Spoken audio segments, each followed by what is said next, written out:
C'est le podcast du pouvoir d'achat, épisode d'une série de 3 épisodes dédiés à la réduction d'impôts en 2021. Quels sont les éléments importants à vérifier avant de vous jeter sur votre déclaration d'impôt 2020? Bienvenue sur www.paef.live, le podcast du pouvoir d'achat et de conseil anti-crise. Alors, malgré la crise sanitaire, la simplification des formalités déclaratives reste toujours un point important. Savoir quoi déclarer pour réduire votre impôt reste toujours d'actualité. Et le but final, c'est de gagner en pouvoir d'achat grâce aux mesures permettant de réduire ou de déduire ou d'avoir un crédit d'impôt, ce qui reste la seule valeur sûre aujourd'hui. Mais encore faut-il connaître les nouveautés votées en loi de finances corrective. Alors, plusieurs domaines sont concernés. La retraite, les investissements immobiliers, les dépenses faites aux membres de famille, les placements financiers, les rentes, les pensions versées, les travaux de transition ou d'économie d'énergie. Ce sont des domaines aujourd'hui qui sont concernés par les nouveautés de 2021. Mais comment connaître les investissements et les dépenses donnant droit à une réduction d'impôt en 2021? Alors, quelles sont les nouveautés introduites en 2021 par la loi de finances rectificative? Et vous, est-ce que vous avez profité ou est-ce que vous avez connaissance de ces nouveautés qui vous permettent aujourd'hui de réaliser des économies d'impôt? Alors, les économies d'impôt peuvent être soit de 5%, de 10%, jusqu'à 50 000 € à déduire sur votre feuille d'imposition. Ce qui est malin ou judicieux, c'est de connaître les éléments ayant un impact sur la baisse de votre impôt. Alors que vous soyez aujourd'hui travailleur non salarié ou travailleur salarié et que vous avez anticipé ou préparé votre retraite, sachez que les montants versés par votre contrat Madelin, Préfonds, Perco, PERP ou plan épargne retraite individuel, ces montants-là, il faut les connaître parce que ces montants-là vont vous permettre d'avoir ce qu'on appelle une réduction d'impôt avec un plafond. N'oubliez pas les cotisations versées sur caisse de retraite mutualiste. Alors pour ceux qui ont investi dans l'immobilier, vous avez investi soit en Pinel ou en Normandie, donc ces dispositifs permettent d'obtenir une réduction d'impôt. Alors aujourd'hui que vous ayez divorcé et que vous étiez obligé de quitter votre domicile familial et que vous avez contracté un emprunt, donc les intérêts, ce sont des intérêts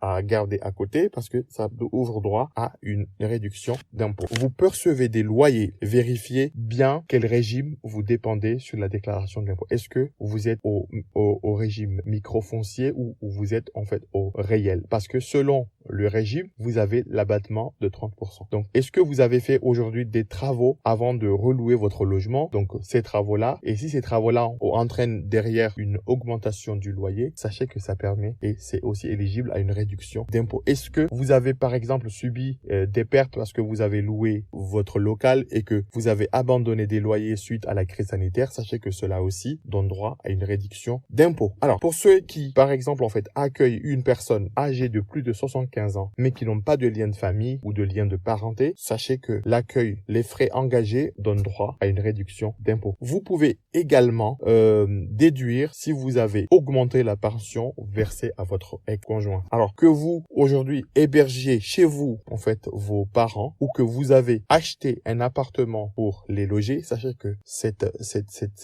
acte, en fait, permet justement à une réduction d'impôt ou que vous payez les frais de maison de retraite, en fait, à vos parents. Tout cela est déductible, en fait, des impôts. Que vous versiez aujourd'hui une pension à un enfant majeur marié, sachez que cela est déductible également. Si vous faites des dons à vos enfants qui sont chefs d'entreprise et que les sommes sont investies dans le capital de l'entreprise, sachez que cela donne droit aussi à une réduction d'impôt. Donc, ce qui nous amène vers les placements financiers. Alors, quand vous faites des placements financiers et que ces placements ont eu ce qu'on appelle des plus-values ou des moins-values, que ce soit en bourse ou autre, sachez que ces montants-là, c'est des montants à tenir compte dans votre déclaration d'impôt. Donc, vérifiez bien sur vos relevés ou votre synthèse bancaire si les intérêts ou les montants ou les plus-values figurent bien pour faire le lien avec votre déclaration d'impôt. Sachez que les dividendes aussi également réalisés donnent droit en fait à une réduction d'impôt. Donc, alors pour ceux qui perçoivent des revenus, que ce soit des salaires ou tout simplement des revenus tirés de leur activité, vérifiez bien que les montants reportés automatiquement grâce au prélèvement à la source correspondent bien aux montants qui sont sur votre feuille d'impôt. Attention, prestation, tout ce qui est aide de Pôle emploi ou tout ce qui est indemnité de licenciement ou indemnité de départ à la retraite, ces montants-là sont imposables. Alors aujourd'hui, si pour des raisons professionnelles, vous avez été obligé de faire ce qu'on appelle une mobilité ou tout simplement de vous installer dans une région qui est autre que votre région, que vous étiez obligé d'avoir une deuxième résidence, sachez que les frais engagés peuvent être déduits des impôts à condition que votre famille réside dans l'autre résidence de départ. Alors, sachez que tout ce qui est prestations compensatoires après le divorce ou les rentes,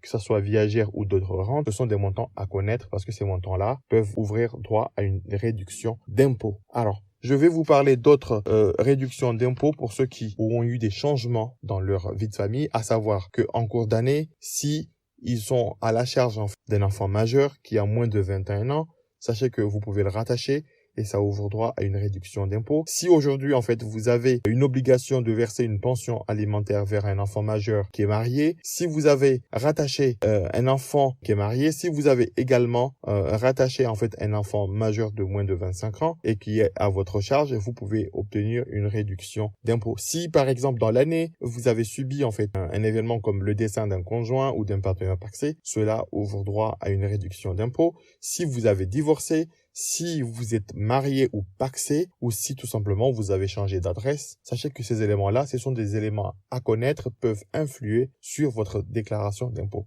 Sachez que si vous avez installé un système de recharge de véhicules électriques en 2020, ou tout simplement vous avez installer un système de chauffage avec un fonctionnement avec des bûches ou des granulés, fermés, ces installations sont déductibles de votre impôt, tout comme les dons ou les associations aux personnes en difficulté ou contre les violences conjugales. Tous ces éléments-là, ce sont des éléments à connaître puisque ces éléments vont vous donner droit à une réduction d'impôt. Alors, aujourd'hui, sachez que la réduction d'impôt ou les crédits d'impôt, cela dépend également de la loi de finances rectificative qui peuvent intervenir en fait tout au long de l'année. Donc, il faut être à l'affût des mesures et ces mesures vous permettent soit d'avoir un gain en pouvoir d'achat ou tout simplement de faire fondre aujourd'hui votre imposition. Donc aujourd'hui, l'épisode était dédié aux nouveaux éléments à connaître pour préparer votre déclaration d'impôt. Donc je vais vous parler en fait dans le prochain épisode justement donc quels sont les imprimés, quelles sont les déclarations d'impôt à utiliser dans bien des cas que j'ai dit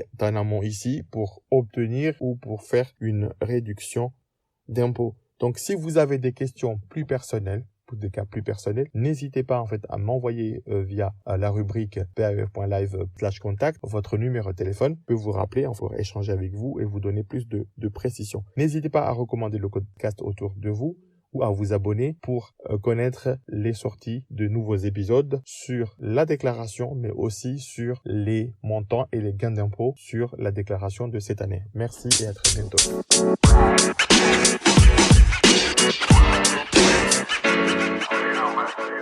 You know, man.